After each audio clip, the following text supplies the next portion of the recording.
morning, everyone. Good evening, good afternoon, wherever you are, and welcome to this week's Weekly Energy Boost. My name is Elisheva, and I am here this lovely Monday morning with my husband, actually, Mordechai, who has not been with us on the podcast for quite some time, but is back by absolutely popular demand to help us connect with the biggest picture. And I really think that reminding everybody that you are more than a drop in the ocean is both ironic, but also really important to remember, because this week the universe is echoing for us with urgency and with great excitement that I'm going to say you, the listener, are the most important person on the planet right now. And everything you do is important, is valuable, and matters. And this is not a emotional or psychological concept. We are going to take you through a deeper understanding of spiritually why this week, and how you can take advantage of it. Weekly Energy Boost is a 7-day spiritual weather forecast where we aim to provide our listeners with the most powerful and practical tools to navigate the coming 7 days. We do this by gleaning through the wisdom of Kabbalah and sharing practical and powerful tools to help you navigate not only the coming week, but any week of the year, any year of your life. And it seems, at least for me, as being a fellow inhabitant of the planet right now, that the world's problems are much bigger than me, that there's not a whole lot I can do. I mean, even as I recycle and, smog check my car and things like that, it's really very easy. And I think part of the work of the opponent, the other side that tries to get us to do less and desire less, wants us to focus on how insignificant we feel, how insignificant it seems we are, and what I'm doing in my home possibly make a difference. And, whenever I try to talk about stuff like this, when David is here, he's like, I don't care about stuff like that. Tell me how to make my life better. I represent the people who just want to have a better life. But I represent the people who think life is okay and are really much more motivated by making a difference in the world, in my community, in my family's life, in the lives of people that I love and I care about. And so this is maybe your annual reminder from Weekly Energy Boost that what you do is absolutely and intrinsically valuable. And that's the starting point for our conversation this morning. Yeah, it's not even about making our lives better. Well, from David's perspective. Yeah, from David's perspective. David only wants to know how he can have a better life. The fact that the whole world can benefit from it, It's exactly the opposite. When the whole world can benefit from it, that's when we get our lives to be better. And if you look at history, how many people really made a difference? Game changers in whatever it is that they did. Relatively to the population, not in a depressing way, but, the earth is filled with billions of graves out there of countless bodies. So we're not here just to make a dent. We're here to make a difference in a way that will really make a shift in the world. Now, you might say, maybe you're not one of those people that were meant to change history. But Kabbalah teaches us that, this is from the founder of the Kabbalah Center, Rav Ashlag. He says that each and every one of us is a rock taken from the mountain. The mountain here is the creator. And therefore we have all the attributes. The rock, just like the rock has all the attributes that the mountain has, in a similar way, we have all the attributes that the creator has. In other words, we are meant to be, to become like, to be an extension of the creator. An extension of the light force of the creator in the physical reality. And therefore, and we'll get to practically how we're doing it, but therefore it's important that we start to inject the consciousness, the seed level. Let's pause for a moment. If it's safe for you, you can even close your eyes and connect with who you truly are. each and every one of us is like a Superman or a Superwoman. In the case of my wife, right? We are the best in our league. We might not know it yet. It's like even Superman has this moment, like the moment before he realized that he has so much power, and the moment after. And we are all in potential, because we are very far away from who we're meant to be. We are all in potential, the Superman we're meant to be. Think about it, right? Why do we like to watch, I know many people like to watch those movies, right? The movies with the superhero, even with the supervillain, right? Why people like those movies? Because it's connecting us to some truth that we have inside of us, that we are meant to be the greatest version, to shine great, unique light. And not by a chance, this week's energy is connecting to shining the unique light that you are meant to be revealing in your life. And we're going to talk about also how do we bridge the gap between where I'm at right now and where I'm supposed to be, because it's very far away. And, at the end of the day, when we hit the pillow, do we want to make sure that did we really do our best? Did we really shine this special, unique light that only us can reveal? And the second part of it is that in this week's energy, there's a discussion about the different windows in time that are available for us throughout the year, Kabbalistically. And how is it connected to our unique self? Because our unique self is like a window in time. We have opportunities and the Kabbalists teach us that every single day is unique. In fact, every single day is an entity by itself, according to Kabbalah, not connected to the day before or the day after. And every single day is a day that never happened before and will never happen again. And this is the same with our unique light. The light that we are revealing right now is unique and will never happen again. Okay, but that's also often a very abstract concept for people. We teach in our classes that the work of the soul is on two directions. One is to diminish my ego, my selfishness, my reactive need for instant gratification, let's say. And the other is to grow as a giver, to grow my ability, my quality, my quantity of giving, my open-heartedness, my compassion, and all of that. The challenge that comes up when we teach this idea, people are hyper aware of what they need to change, of how they get in their own way, of what they need to work on, of how they're holding themselves back. They're also hyper aware of who around them is in their way and holding them back, and what circumstances they would change externally and internally. I would say people are much more aware of that than they are of what are they here to share with the world. Unless you are, you are certified in something and you love it. If you're a great musician, if you're a great writer, if you may be a fabulous attorney or doctor or teacher. And I do feel that people who have a calling that they incorporate into their profession feel they know what their gifts are. Most people don't. Right. So what you shared, the two aspects of what one thing to do and one thing to refrain from, this is the roadmap, this is the GPS, this is the technique to find your calling, to connect to the bigger picture. And this is the how-to.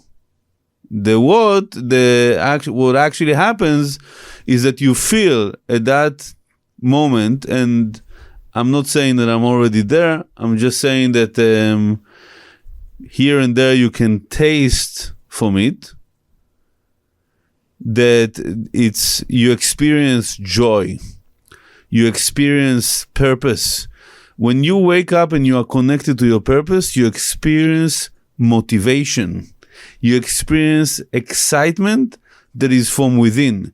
It's not something external necessarily that needs to happen in order for you to be motivated.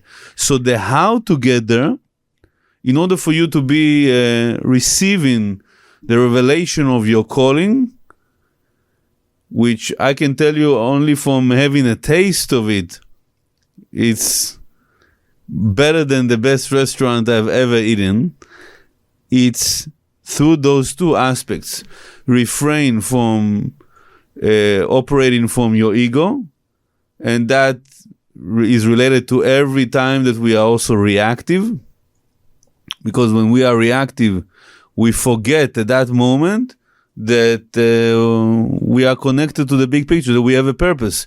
We are allowing ourselves, hopefully not, but allowing ourselves to get distracted. And the other aspect is to allow your light to shine, you need to experience the growth of the muscle of giving, the muscle of sharing. And how? It's sharing that is taking you outside of your comfort zone. Sharing that allows you to extend yourself. So these two aspects, sharing that is transformative, meaning it's you plus an action that is outside of you, is creating a new you. That expands your vessel. And refraining from operating from your ego, from your reactivity, from your reactive mode, is allowing that the pipe that is now extended is not blocked by energy that doesn't serve you in the best way. In other words, if the vessel is expanded, but there's still like energy in the system that sucks the reward, sucks the light, so even though the pipe is bigger, now the individual is, I'm just giving an example in terms of money, but because it's more tangible, now this individual is making 1,000 times more money a year than before. But the ego grew as well, so it doesn't seem like, even though the revenue is greater, now it's in the billions, potentially, the expenses are also in the billions. So what's the difference between someone that is making 100,000 a year and their expenses is 95,000? So the ego shrinks, refraining from the ego, it shrinks the energetical expenses, and the sharing that is outside of ourselves expands the spiritual revenue. So how does an individual who has very little quote unquote influence, maybe they aren't a part of a large community, they don't have a large family, they don't work in a large company, they interact with, let's say, the same relatively small circle of individuals on a regular basis, even in terms of the stores that they shop at for their needs and things like that. It's a very small circle compared to others who may appear to have greater influence. How, in my tiny little corner of the world, if I'm focused on transforming my ego and growing in my sharing, how does that benefit anybody except for me and anyone who's on the direct receiving end of my goodness? So where did Superman start? In the big city? No, but to really express his gifts, he had to go to the big city. Yes, but he started small. You gotta start somewhere. Smallville. You gotta start somewhere. You know, this thought that the individual thinks about themselves, that they are a little man, even watching the news, or like, what difference can I make? It's like my view is like the ant view, like what can I possibly change? This is exactly where the reversed part of the ego is working, right? Like, because the individual, each and every one of us, has such an amazing potential, and we don't want to wake up 20 years from now or whatever, right? That we will be the person that they will say about them, oh, they have such a great potential. We don't want to we don't want to be part of that conversation. This thought is an investment of the opponent, the force that is opposing to us, that we can grow. It's like the machine in the gym, opposing to our muscles so we can grow. This is exactly his system. The more he believes in you becoming the Superman, the more he will try to convince you and invest in you that you are nothing, that you can make no difference. In fact, if you are suffering from low self-esteem, you came to the right place. Because this is exactly, the more you have it in your mind, the more light you're meant to be revealing. He is investing in you so much, that energy, the opponent, is investing in you so much because he knows who you're meant to be. So and each and every one of us is the child of the Creator. We meant to be the kings, the rulers of our lives, completely to control the physical reality, completely manifest anything we want. Yes. No, I want to make sure I understand correctly, because if I'm confused, right? It doesn't matter, or you're saying, in other words, whatever work I have to do, I'm the only one who can do it. Yes. And if you weren't the only one that could do it, meaning there's another person named Elisheva with the exact same life somewhere else, that seems to me like a waste of energy from the point of view of the Creator. He's sending one person to do that particular job, and that's you. But you're saying on another level, like, okay, maybe that explanation works when there's somebody asking for money or food on the corner. Everybody who passes that person can give to them. Right. I can look at that opportunity and say, everybody else is giving, I don't need to give. I'm thinking more about, something that I often say to people is, you're the only person who can do your spiritual work. Meaning, if I have to work on my ego, right, no other individual in the world can work on my ego but me. No other individual can be a greater being of sharing for me or define transformational sharing for me but me. Right.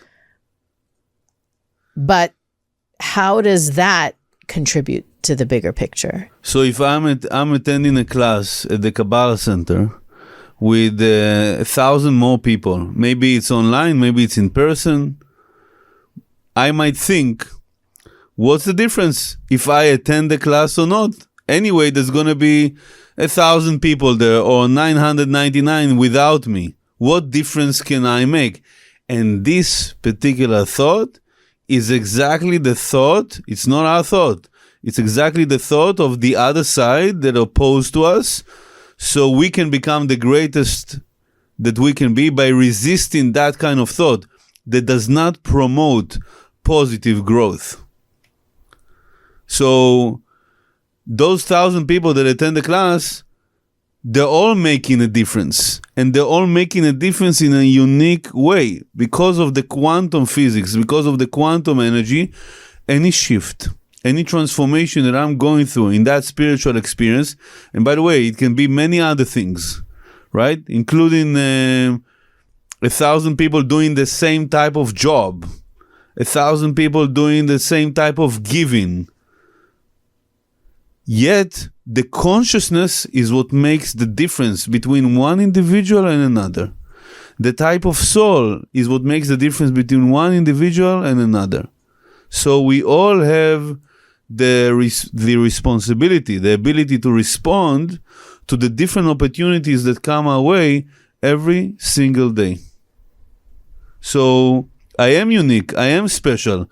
I might do very similar activities to like other people do, but the unique light that is being revealed is coming from the inside out.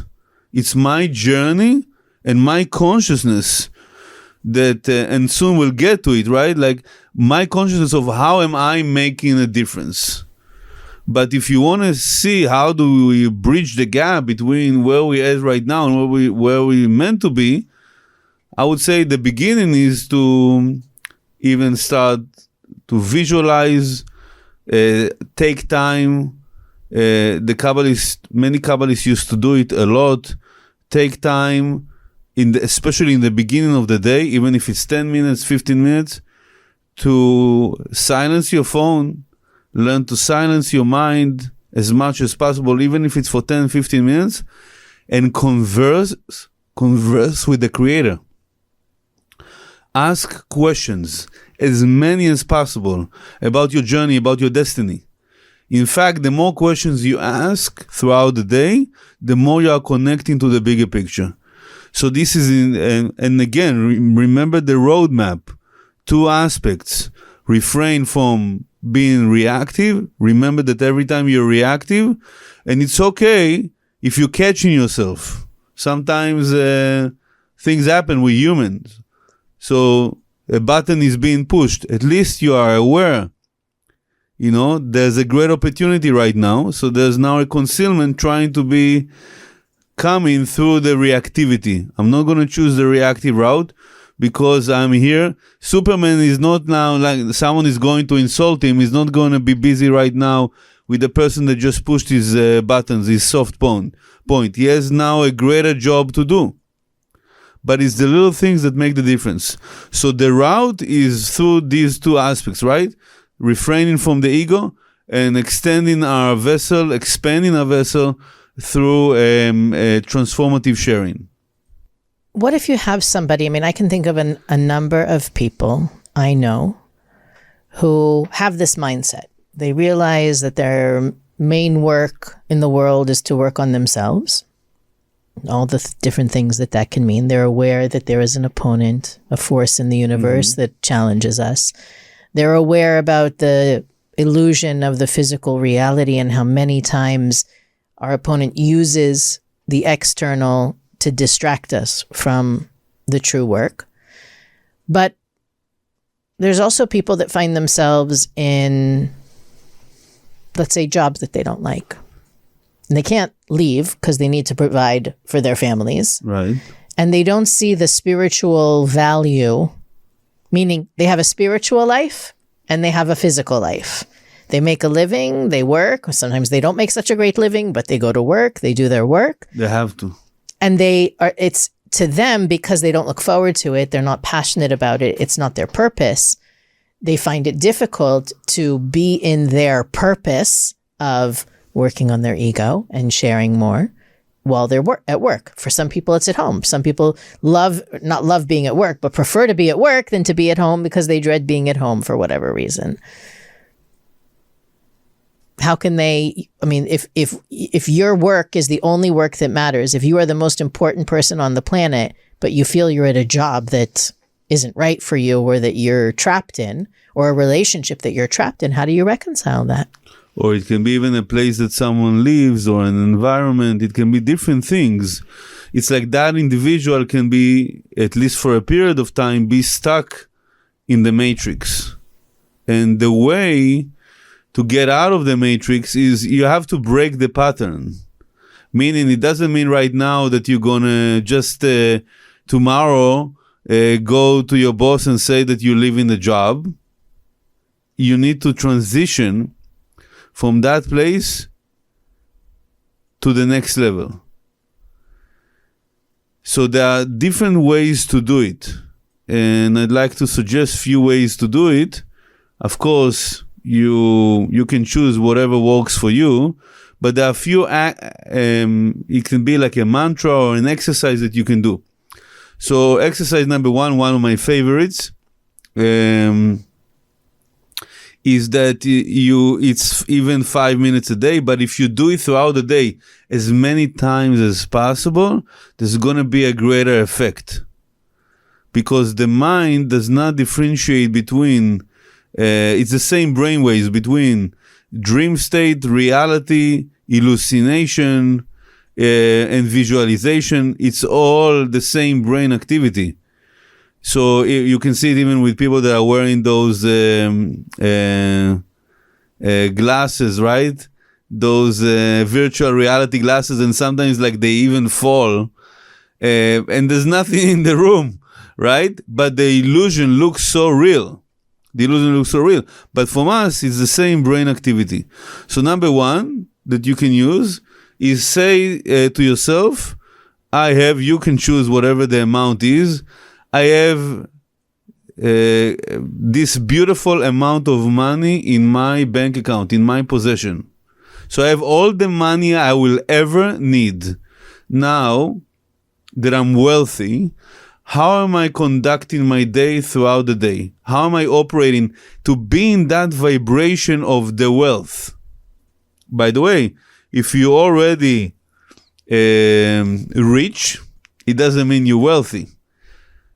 Because wealthy is a state of mind that I am connected to abundance, that I have everything that I need, that the Creator is my provider, and that I am being taken care of. It's a proactive state with money. Rich can be a reactive state with money. There are people that are rich but are not wealthy because they have fears about different things. They might be loaded with money and still not wealthy. So the first mantra or question, I already have all the money that I need. I'm starting my day. I already have all the money that I need. I am the wealthiest person I can be and that I need to be. And now, how am I conducting my day? Am I as stressed? This decision that I'm making, am I making it from a place of lack or from a place of I'm already full? If I'm asking for help from someone, is because I really need their help, or I'm giving them an opportunity to share with me the experience? Starting to operate from this, how am I approaching, asking this question, how am I approaching this situation when I'm wealthy? Not if, when I'm wealthy, is generating that vibration. And it allows the individual to break through the cycle or whatever it is that's stuck. A second way, not my favorite, but some people use it. If it's the last day of someone's life, if it's the last day of your life, how are you conducting your day? How are you allowing yourself to connect to the big picture? How are you making a difference if there's only one day left? Again, not my favorite, but it works for some people. For some people, it works. And another thing, which is one of my favorites, I started to use it, and it works like a charm. I received it from my teacher, from Michael Berg. It's a very simple mantra. You can even write it down for yourself if you wish. My desire today is to manifest in the world today the light that completely transforms the world. And my desire is to become a conduit to the endless light of the Creator. So by thinking about this, my desire, I'm right now in this amazing podcast with my wife, which is a great quality time. Thank you for that. Thank you for inviting me. Thank you for reminding me. And my intention when I start, I want to connect this experience to the endless light of the Creator. Otherwise, it's just going to be a blip on the chart. This needs to make a ripple, a domino effect in the whole world. This action, this session is going to change the world. This is my desire. My desire is this is going to change the world. So if someone is stuck right now in a job that they don't like, and they're only doing it because of the money that it gets them, but they really would do something else, I would encourage them to ask, if you have right now all the money in the world, what would you do? Start to already be in that vibration, even though physically you're going to that place.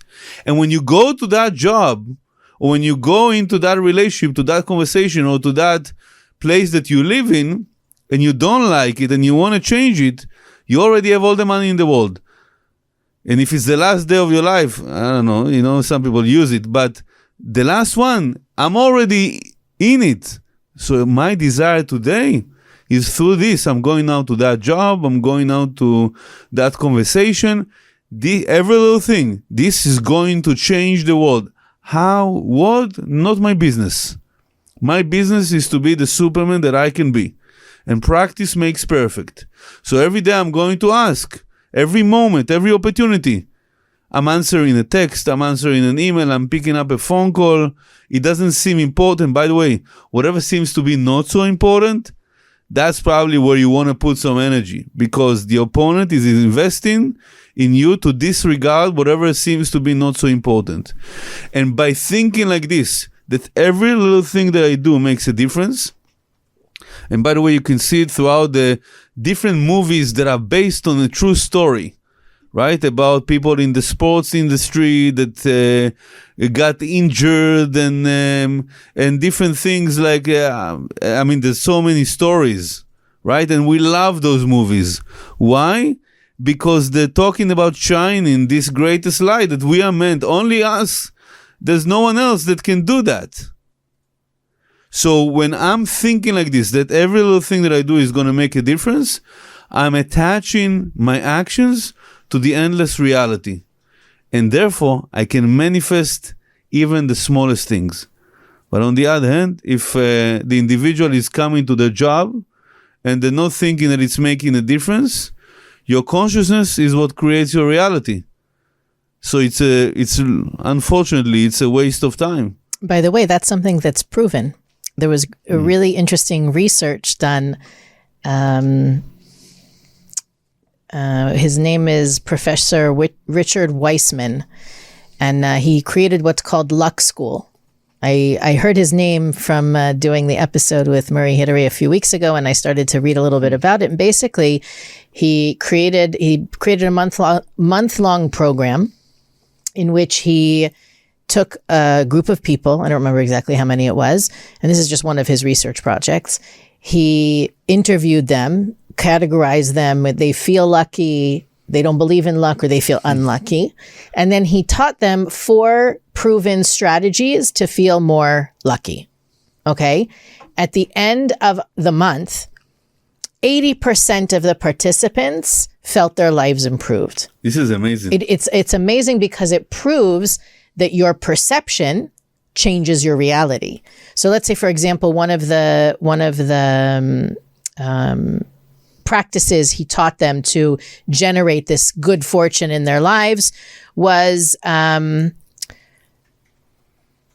breaking daily routines, dealing more effectively with bad luck by imagining worst case scenarios. That's something, if they had made a different decision, something worse would have happened. And so by using those techniques, 4 different techniques he told them, and simple mindset practices, not, they didn't have to eat different foods or exercise in a different way or anything like that.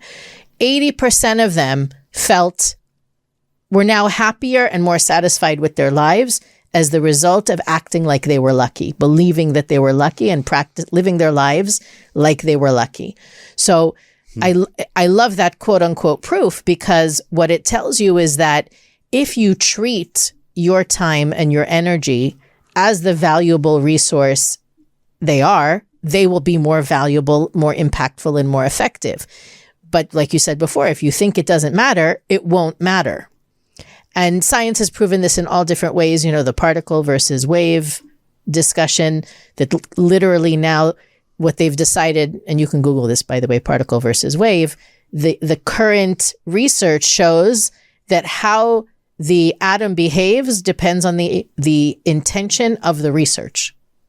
That if the research is trying to prove it's a particle, it will behave like a particle, meaning our consciousness literally determines the outcome. Yeah, and our teacher Rav Berg was talking about it throughout the years. And the Zohar, the main text of Kabbalah, also mentions that, about the particle and the wave. So this is amazing. And you know what? It's not okay. It's not okay that out of 1,000 people, I don't know if the numbers are right, but I'm just going to give an example, right? Out of 1,000 people, only one really, really thinks that they can make a difference.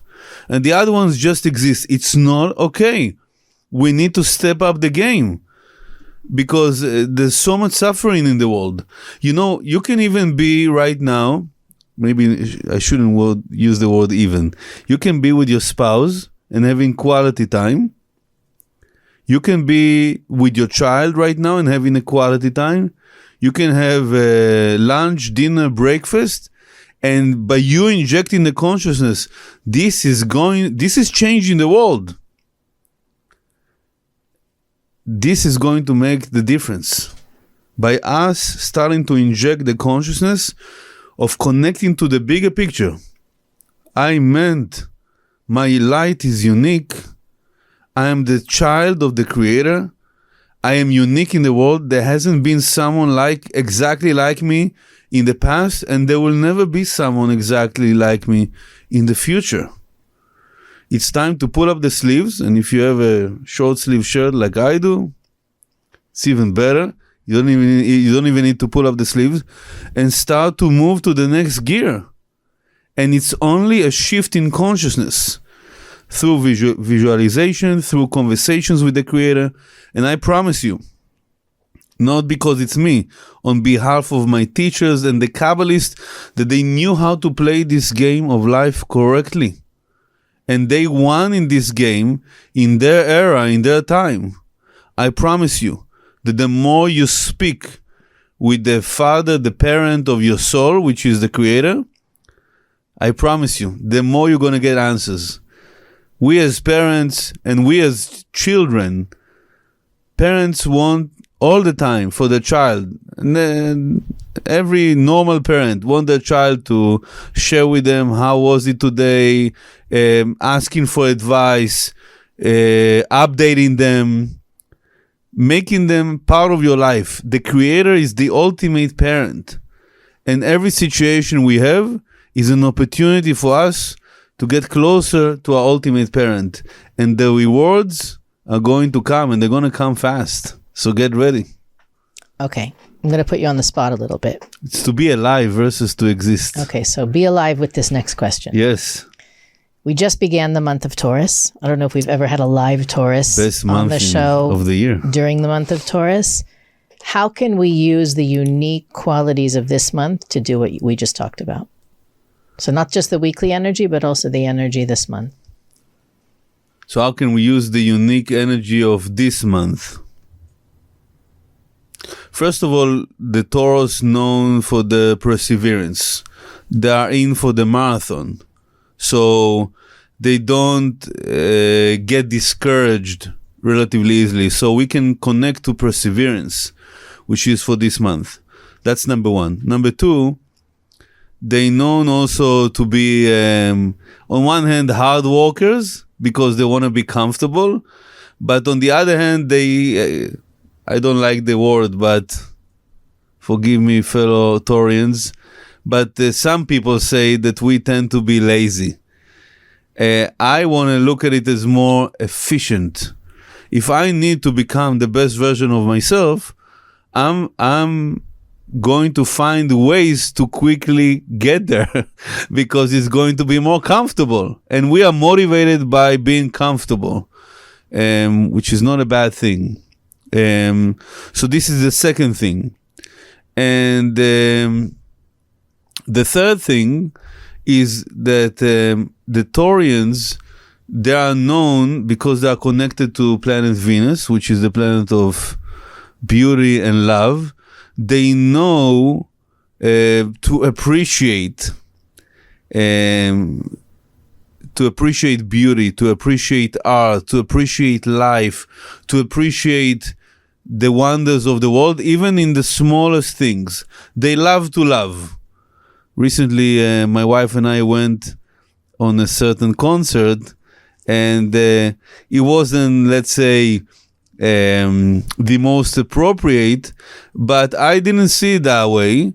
Even though the fellow people that joined us couldn't take it at a certain point, but we actually connected I connected, at least. The only Taurus among us. I connected to the beauty of the art. Like, look how much effort. Look at the production that they're doing.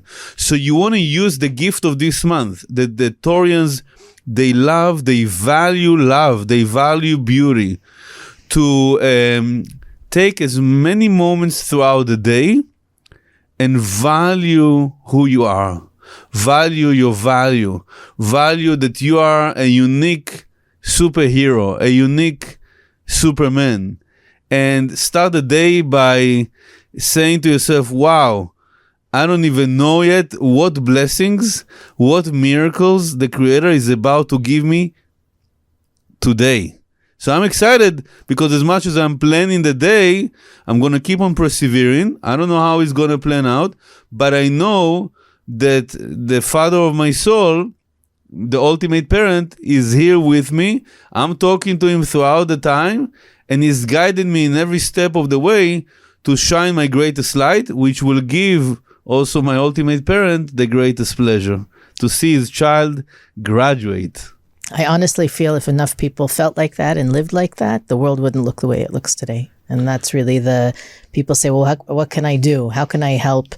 It's not something you do with money or possessions. It's something you do internally. And by the way, I just want to say, I want to add a note that is important. It doesn't mean that right now you finish listening to this session and you're saying, okay, that's it. I'm going to conquer the world. And the next day there might be a challenge. There might be it might be a bumpy road. It's okay. It's part of the journey to make you who you're meant to be. It doesn't have to be that it's like going to be a soft walk in the park. Usually, many times when we are revealing a great light, like Rav Shimon Bar Yochai, who revealed the Zohar, he was 13 years in a cave. I don't know, without all the details, which is like, being in the war seat in the plane. I don't know if Rav Shimon Bar Yochai was notified before that it's going to take 12 years, 13 years. Maybe he was. But you know what? Yes, there might be bumps in the road. But when you connect to the bigger picture and you look back afterwards, but you want to look forward, it was worth it. All the time it was worth it. For the light of the Zohar, the main text of Kabbalah, to be revealed, it was worth it for Rav Shimon Bar Yochai to be 13 years in a cave. What is worth it for you? What is the effort you are willing to make in order to shine your greatest light? And it comes with effort. Doesn't have to come with pain, but it comes with effort. You'll need to move a little bit. You heard it here first. From the Taurus. You need to move. Taurus. You need to move. Weekly Energy Boost is available on all podcast platforms, YouTube, Instagram, and Facebook. You can visit our website, weeklyenergyboost.com, where you'll find all the things we've been talking about on our episodes, as well as archives, the opportunity to send us a message, and the opportunity to donate to help continue our podcast. As always, though, the best thing you can do is like, rate, review, and share this episode. And we'll see you next week. Thank you for joining us, by the way. I'm not sure if I thanked you at the beginning or... Thank you. I love you. I love you too. And we'll see you next week on the Weekly Energy Boost.